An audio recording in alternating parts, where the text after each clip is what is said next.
ناظرین، پروگرام میں ایک بار پھر خوش آمدید۔ ڈاکٹر صفدر محمود صاحب ہمارے ساتھ موجود ہیں اور اپنی کتاب کے حوالے سے، قائد اعظم کے حوالے سے جو واقعات ہیں وہ بتا رہے ہیں، نئی نسل کو بھی، ہم بھی ان سے سیکھ رہے ہیں۔ اپنا ڈاکٹر صاحب آپ ذکر کر رہے تھے لیاقت علی خان اور قائد ایمبولینس اور قائد اعظم کا جو آخری دن ہے زندگی کا، اس حوالے سے بہت سارے الزامات دیے جاتے ہیں لیاقت علی خان صاحب کے کردار کے حوالے سے۔ آپ نے ذکر کیا کہ وہ آخری وقت تک، آخری دن تک موجود رہے، اس حوالے سے ذرا بات اپنی جاری رکھیے۔ میں پہلے ذرا بات ایمبولینس والی، چونکہ وہ بڑی اہم ہے کہ یہ ایمبولینس لوگ سمجھتے ہیں کہ یہ کوئی سازش تھی اور یہ جان بوجھ کے کیا گیا۔ اس کی میں نے جو تفصیل سے تحقیق کی تو کیپٹن نور حسین کا یہ کہنا ہے کہ اس وقت کرنل نوئل جو گورنر جنرل کے ملٹری سیکرٹری تھے وہ کراچی میں تھے، انہوں نے کراچی میں جتنی اویلیبل ایمبولینس تھی وہ منگوائی، ان میں سے جو بیسٹ تھی وہ سلیکٹ کی، لیکن غلطی یہ کی کہ اس کے لیے ایک ایکسٹرا بھی جانی چاہیے تھی ایمبولینس، اگر خدا نخواستہ کوئی اس طرح کا واقعہ ہو۔ یہ غلطی کرنل نوئل کی تھی، وہ ایمبولینس آئی اور وہ خراب ہوگی، اس میں کوئی سازش نہیں تھی۔ کرنل نوئل نے اپنی طرف سے بیسٹ سلیکٹ کی۔ پھر جو پھر یہ کہ ٹائم کا بڑا جھگڑا ہے۔ کیپٹن نور حسین جو اس گاڑی میں موجود ہیں اور رہنی شاہد ہیں اس سارے واقعے کے، ان کا یہ کہنا ہے کہ جی ٹوک only about half an hour, کوئی تقریباً آدھے گھنٹے کے اندر دوسری ایمبولینس آ گئی تھی اور اس پہ ہم ان کو لے کر گورنر جنرل ہاؤس پہنچ گئے۔ اب یہ جو بات آپ کر رہے ہیں یہ بڑی اہم ہے۔ بے پناہ کنٹروورسی اور بے پناہ دھول اڑائی گئی ہے اس ضمن میں کہ لیاقت علی خان ان سے ملنے گئے۔ ابھی بی بی سی کے پروگرام میں میں نے یہ پڑھا اور سنا، وہ اس میں یہ تھا کہ جی وہ بغیر اطلاع کے، بغیر ٹائم لیے، بغیر اطلاع کے وہ وہاں پہنچ گئے اور ساتھ ان کے چودھری محمد علی بھی تھے وغیرہ وغیرہ۔ یہ ساری باتیں غلط ہیں۔ اسی سے پھر یہ ایک تھیوری جنم لیتی ہے جو گزشتہ 50-60 برسوں سے ہمارے ہاں بہت بری طرح سرکولیٹ کر رہی ہے اور لوگوں کے ذہنوں میں بیٹھ گئی ہے۔ پوری کوشش کے باوجود ان کے ذہن سے یہ بات نکلتی ہی نہیں۔ وہ یہ سمجھتے ہیں کہ جو لیاقت علی خان اور قائد اعظم کے تعلقات بہت زیادہ خراب تھے اور لیاقت علی خان وہاں شاید کسی انٹریگ یا کانسپریسی کا ذہن لے کر آئے تھے۔ اب اگر آپ کتاب پڑھیں کرنل الہی بخش کی تو وہ یہ کہتے ہیں کہ جی لیاقت علی خان بہت ہی زیادہ پریشان، بہت ہی زیادہ غم گسار اور بہت زیادہ کنسرن تھے قائد اعظم کی صحت کے بارے میں، اور وہ جتنی دیر ہمارے پاس نیچے بیٹھے رہے وہ صرف قائد اعظم کی صحت کی بات کرتے رہے اور وہ کہتے رہے کہ قائد اعظم ہمارے سب سے زیادہ ہمارا سب سے بڑا اثاثہ، یہ ہمارے قائد ہیں، یہ ہمارے باپ کی طرح ہیں، ان کے لیے آپ کو امریکہ سے ڈاکٹر منگانا پڑے، کسی دوائی کی دنیا کی کسی کونے سے ضرورت ہو تو ہمیں بتائیں۔ اب امریکہ کے ڈاکٹر کی آفر کی گئی تو قائد اعظم نہیں مانے۔ اس سے پہلے اسفانی صاحب بھی آئے تھے، ہمارے ایمبیسڈر واشنگٹن والے، انہوں نے بھی آفر کی تھی کہ جی میں امریکہ سے کوئی ڈاکٹر بھجواتا ہوں۔ اب قائد اعظم کا وہی ایک اصول کہ جی میں قومی خزانے پہ بوجھ نہیں بننا چاہتا۔ اب یہ لیاقت علی خان کی وزٹ کے بارے میں جو بے پناہ کانسپریسی تھیوریز مشہور ہے، میں ذرا وہ بات وضاحت کر لوں۔ مجھے کیپٹن نور حسین نے یہ بتایا اور میں گورنمنٹ میں رہا ہوں، آپ بھی جانتے ہیں پروسیجر ہی یہی ہے۔ جب کسی شخص کو گورنر جنرل کو ملنا ہوتا ہے، چاہے وہ پرائم منسٹر ہو، وہ ملٹری سیکرٹری کے ذریعے ٹائم لیتا ہے۔ آج چودھری محمد علی نے خط لکھا ملٹری سیکرٹری کرنل نوئس کو کراچی میں کہ جی میں اور پرائم منسٹر صاحب ان کی طبیعت اور ان کی مزاج پرسی کے لیے اور ان کی خیریت پوچھنے کے لیے زیارت جانا چاہتے ہیں، تو ہمیں ٹائم لے کر دیجیے۔ کرنل نوئز نے وہ ریکویسٹ فارورڈ کی کیپٹن نور حسین کو جو اے ڈی سی تھے۔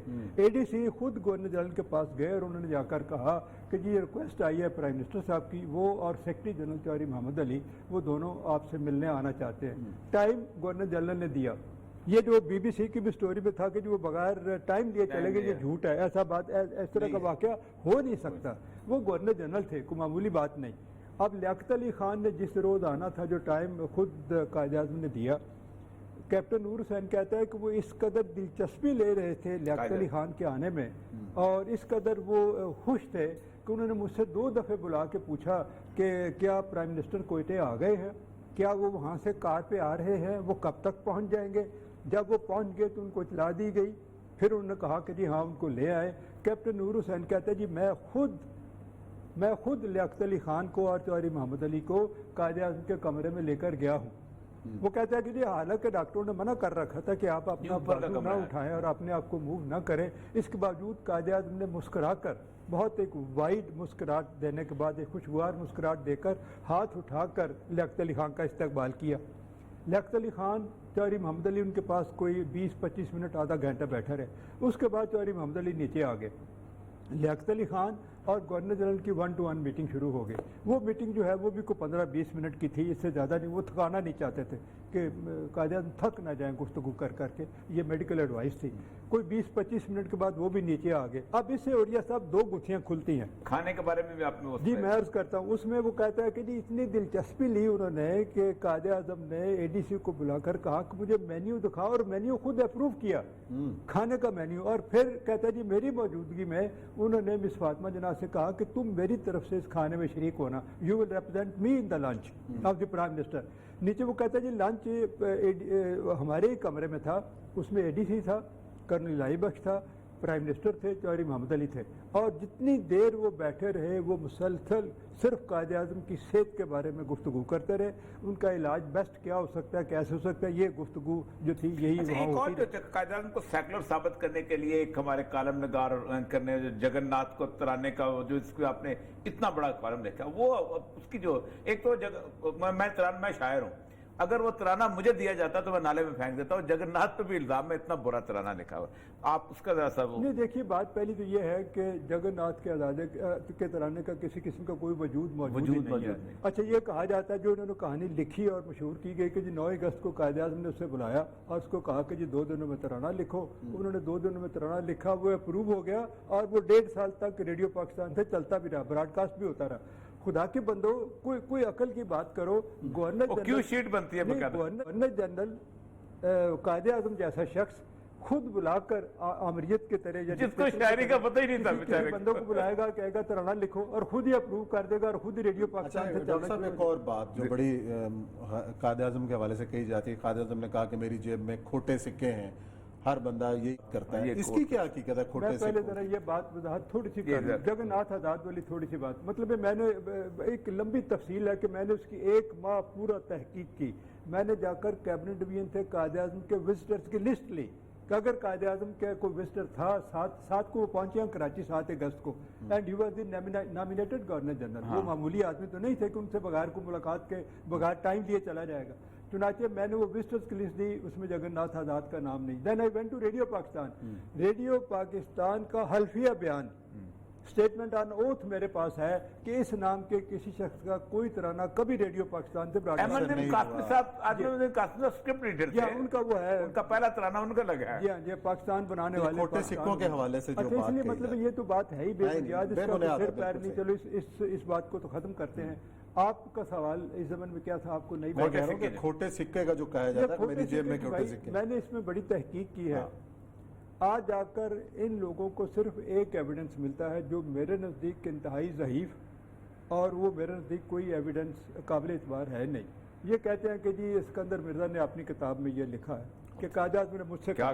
یہ بات مجھے اپیل نہیں کرتی کہ اسکندر مرزا جو سول سروس کا ایک ملازم جوائنٹ سیکرٹری ایڈیشنل سیکرٹری کے لیول کا کم ہوگا, وہ یہ 47 کی بات کرتے ہیں, 47 کی جو زمانے میں وہ بندہ اس کا یہ اسٹیچر یا اس کا یہ لیول کہ قائد اعظم اس سے اتنے بے تکلف ہو اس کو کہیں کہ جی میری جیب میں کھوٹے سکے ڈال دیے گئے ہیں.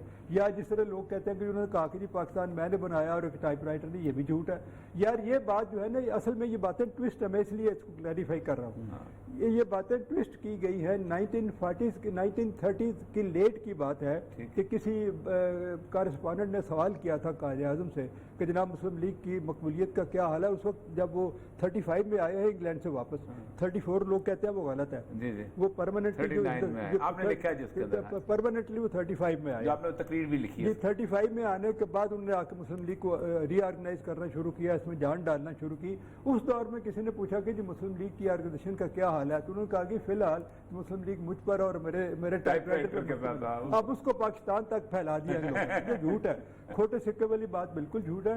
قائد اعظم اپنے ساتھیوں کے بارے میں کبھی ایسی بات کنٹمپچوس نہیں کہہ سکتے تھے.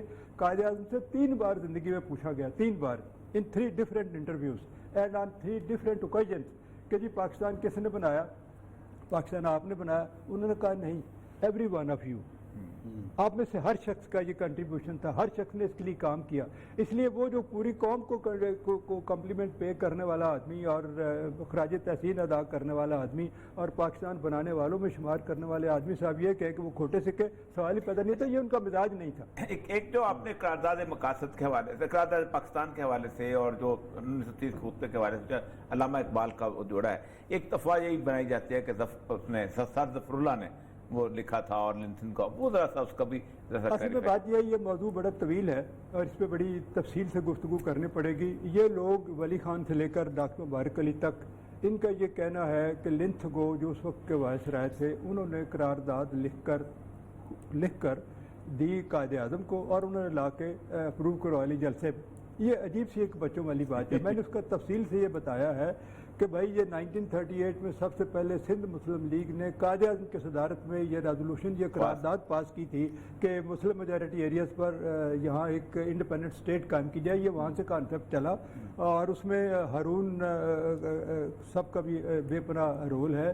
پھر اس کے بعد قائد اعظم نے جب یہ ریزولوشن ہو گیا تو اس کی بنیاد پر انہوں نے ایک کمیٹی بنائی کہ آپ ڈیفرنٹ اسکیمیں جو ہیں ان کو مطالعہ کریں، ان کو اسٹڈی کریں۔ یہ جو پارٹیشن کی اور مسلمانوں کے حقوق کے ضمن میں باتیں کی جاتی ہیں، اس پر ڈیفرنٹ جو اسکیمیں آئی ہیں وہ سب پر آپ کام کریں اور مجھے کوئی پرپوزل دیں۔ وہ 39 میں پرپوزل آئی، اس کی بنیاد پر یہ قرارداد ڈرافٹ ہوئی۔ اب 100% ایویڈنس موجود ہے کہ یہ ڈرافٹ کے لیے ایک کمیٹی بنائی گئی تھی جس میں 3 لوگ تھے، سکندر حیات پریمیئر پنجاب اور شیخ برکت علی بھی تھے اور وغیرہ وغیرہ۔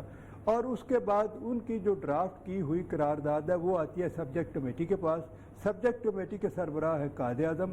پورے 7 گھنٹے اس قرارداد پہ کام ہوتا ہے۔ 16-17 اس میں امینڈمنٹس موو کی جاتی ہیں۔ قرارداد اوریجنل، دیکھو ان لوگوں کی دلچسپ حرکت، اوریجنل قرارداد نہیں دیکھتے کیونکہ وہ تو مسلم لیگ کے پیپرز میں موجود ہے، جاؤ جا کے دیکھ لو۔ اوریجنل قرارداد میں 16 امینڈمنٹس موو ہوئی ہیں۔ 16ویں امینڈمنٹ قائد اعظم نے خود موو کیا اور اپنے ہاتھ سے اس میں امینڈ کیا۔ اب جب 16 امینڈمنٹ ہو چکی تو ظاہر ہے اس کا اب اس کے آتھرشپ کے بارے میں یہ کہتے ہیں کہ اس کا آتھرشپ اس کو اون کوئی نہیں کرتا۔ یہ میں اگلے دن ان کی یوٹیوب پہ ایک ویڈیو دیکھ رہا تھا، یہ بڑا زہریلا پراپیگنڈا کر رہے ہیں، بڑا زہریلا پراپیگنڈا۔ تو وہ اس میں جی یوٹیوب پہ ایک تھی کہ جی اس کو اون کوئی نہیں کرتا۔ اور بھائی خدا کے بندے، 40 میں یہ ریزولوشن پاس ہوا، قرارداد پاس ہوئی۔ 41 مارچ میں آن دی فلور آف دی ہاؤس ایک ممبر نے سوال پوچھا، پنجاب لیجسلیٹو اسمبلی کے کسی ممبر نے سوال پوچھا، اس کے جواب میں پریمیئر آف پنجاب سر سکندر حیات نے آن دی فلور آف دی ہاؤس، بڑا ایک ریسپیکٹیبل ادارہ ہے جہاں آپ غلط بیانی نہیں کر سکتے، وہاں کھڑے ہو کے کہا کہ یار مجھے قائد اعظم نے یہ کہا تھا قرارداد ڈرافٹ کرنے کے لیے، میں نے کی، اس کا اشارہ ہے وہ چھوٹی کمیٹی کی طرف، وہ قرارداد میں نے ڈرافٹ کی۔ لیکن اس کے بعد جب وہ سبجیکٹ کمیٹی میں گئی، کیونکہ اصل تو وہاں اپروو ہوئی ہے نا، سبجیکٹ کمیٹی میں گئی، اس میں اتنی امینڈمنٹس ہوئی کہ اس کی شکل بدل گئی، اس کی بالکل شکل بدل گئی۔ کبھی مسلم لیگ نے اس بات کو کنٹراڈکٹ نہیں کیا کہ جس کے اندر یہ وہ ڈرافٹ نہیں کی تھی، جس کا مطلب یہ ہے کہ بیسک ڈرافٹ اس کی طرف سے ہی آیا تھا۔ اور اس کی ایک وجہ ہے، مسلم لیگ کی ایک پالیسی تھی کہ اگر وہ کسی ایسے صوبے میں اپنا فنکشن کرتے تھے یا جلسہ کرتے تھے جہاں مسلم لیگ کی حکومت یا کوئی مسلمان پریمیئر ہوتا تھا تو یہ اس کی ڈیوٹی لگائی جاتی تھی، یہ اس لیے ڈیوٹی لگائی گئی۔ اور اس کے بعد وہ قرارداد کا جو حشر ہے وہ آپ کے سامنے ہے۔ مجھے اس بات کی سمجھ نہیں آتی، یہ جو ظفر اللہ والی بات ہے یہ بڑی دلچسپ ہے۔ اب درمیان میں انہوں نے یہ اڑا دی کہ جس سر ظفر اللہ خان نے یہ قرارداد لکھ کر دی تھی لنتھگو کو، یہ اڑا دی۔ اچھا سچی بات یہ ہے کہ میں نے سر ظفر اللہ خان کے کاغذات اور اس کی ہر چیز اسٹڈی کی ہے۔ ظفر اللہ خان تھے لنتھگو نے، چونکہ ظفر اللہ خان ایڈوائزر تھے گورنمنٹ آف انڈیا کے اور ویری کلوز لنتھگو نے ان کے ذمہ لگایا تھا کہ جی آپ یہ ہندو مسلم مسئلے کے لیے آپ کے ذہن میں جو آتا ہے وہ حل تلاش کیجیے۔ انہوں نے باقاعدہ ایک پیپر تیار کیا جو کتابوں میں اویلیبل ہے، وہ شریف الدین پیرزادہ کی کتاب میں بھی اویلیبل ہے۔ اس نے ان کی باقاعدہ جو اسکیم تھی ظفر اللہ خان کی، اس میں اپنے اپینڈکس میں لگا دیا کہ یہ اسکیم تھی۔ اچھا وہ اسکیم یونائٹڈ انڈیا کی ہے، پارٹیشن کی نہیں، انڈیپینڈنٹ ملک کی نہیں، with in the United India کیا صورت ہونی چاہیے۔ یہ ساری اسکیمیں اٹانومی کی ہے کہ جی ان کو آزادی والی نہیں ہے۔ اچھا جی اب ہوا یہ کہ دسمبر 1981 میں کچھ اخبار نویس اور کچھ حضرات ملنے گئے سر ظفر اللہ خان سے، and he was in Lahore at that time.